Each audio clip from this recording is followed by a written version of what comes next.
कभी भी भेद दृष्टि भगवान के स्वरूपों में नहीं करनी चाहिए। कई लोगों को हम देखते हैं कि ठाकुर जी के विग्रह को लेकर जाएंगे और भगवान के चरणों में रख देंगे।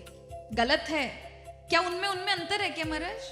कोई अंतर नहीं है। जो आपके घर के ठाकुर हैं वही वही विराजमान है। उनको अलग क्यों भेद दृष्टि से देखते हैं? जिस समय आपके हृदय में ये भाव आ जाए कि स्वयं भगवान मेरे यहाँ विराजित हैं, स्वयं जगन्नाथ जी मेरे साथ विराज रहे हैं, तो वहीं जगन्नाथ जी प्रकट हो जाते हैं। तो कभी भेद नहीं करना चाहिए। एक संत थे हमारे यहाँ, तो वो क्या करते थे, शालिग्राम को विशेष समझते थे और अपने घर के लड्डू गोपाल को छोटा। तो क्या करते, रात्रि में जब सुलाते थे तो लड्डू गोपाल जी को तो सुलाते थे, उनकी छाती पे भगवान शालिग्राम को सुलाते थे। अरे ये तो छोटे हैं गोपाल जी और शालिग्राम बड़े हैं, तो गोपाल जी को गद्दा बनना चाहिए इनका, और भगवान को गद्दा बना के उनकी छाती पे शालिग्राम सुलाते थे। मैंने ऐसी उनकी भेद दृष्टि थी कि शालिग्राम जी बड़े हैं।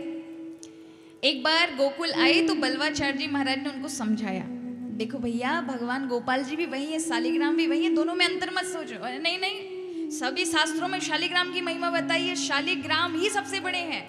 क्योंकि महिमा भी है कि घर में शालिग्राम शिला होनी ही चाहिए। जिस मंदिर में शालिग्राम शिला नहीं होती वहाँ उस विग्रह में देवत्व नहीं जागृत होता, ऐसा हमारे शास्त्रों का। तो आप जितने भी भगवान के नारायण के मंदिर देखेंगे वहाँ शालिग्राम शिला होगी ही होगी। उसी प्रकार शिव जी के जितने मंदिर देखेंगे वहाँ शिवलिंग का होना अनिवार्य है। ये भगवान शिव के निराकार और विष्णु का निराकार रूप है। शालिग्राम उसका कोई आकार नहीं है, शिवलिंग उसका कोई आकार नहीं है। लेकिन आप जब शिव पार्वती के साथ देखेंगे तो वो स्वरूप का आकार है, सुंदरता है। राधा कृष्ण के स्वरूप को देखेंगे तो उसमें सुंदरता है, रूप है।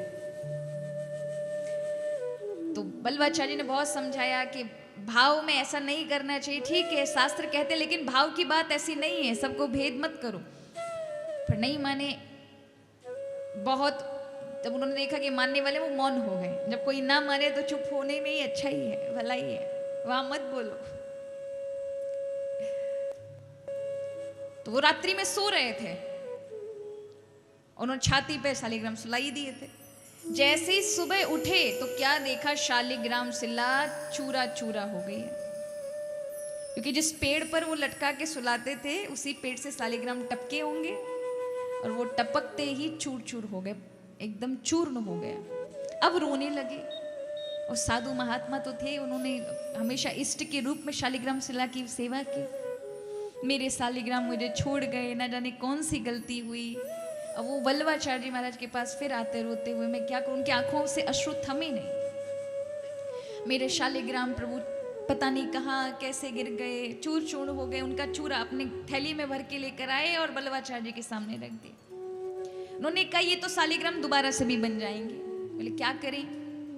बोले गोपाल जी का कोई स्नान कराओ, उनके चरणामृत का जल शालिग्राम शिला से लगाओ और उसके लड्डू बना लो, अपने आप शालिग्राम का रूप आ जाएगा।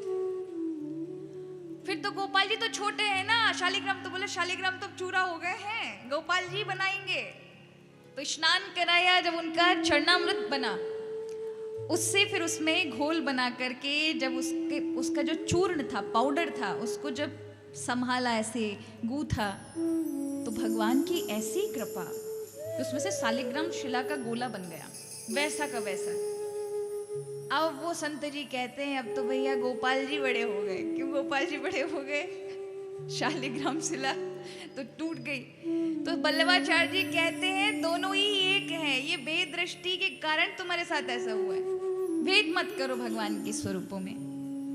क्यों? क्योंकि भगवान में तनिक भी भेद नहीं है। ये तो वही बात हो गई ना कि आप सोने के आभूषणों को अलग अलग नाम देकर ये भूल जाओ कि वो आभूषण में सोना है। कानों के कुंडल स्वरूप में यहाँ पहने जाते इसलिए अलग है, उसको कुंडल कह दिया। माथे पे मांग का अलग, क्योंकि वो आभूषण अलग डिजाइन में है और माथे पे लगाए जाते तो उसको टीका कह दिया। हाथों में कंगन पहने जाते हैं क्योंकि वो अलग डिजाइन के हैं, इसलिए आपने हाथ में पहन लिए। लेकिन आप ये भूले नहीं कि उसमें सोना है। आप सबको कूट देंगे तो क्या बचेगा? कोई आकार नहीं बचेगा, स्वर्ण ही बचेगा। उसी तरह से भगवान के विभिन्न विभिन्न रूप आपको दिखाई पड़ते हैं, उसमें क्या है?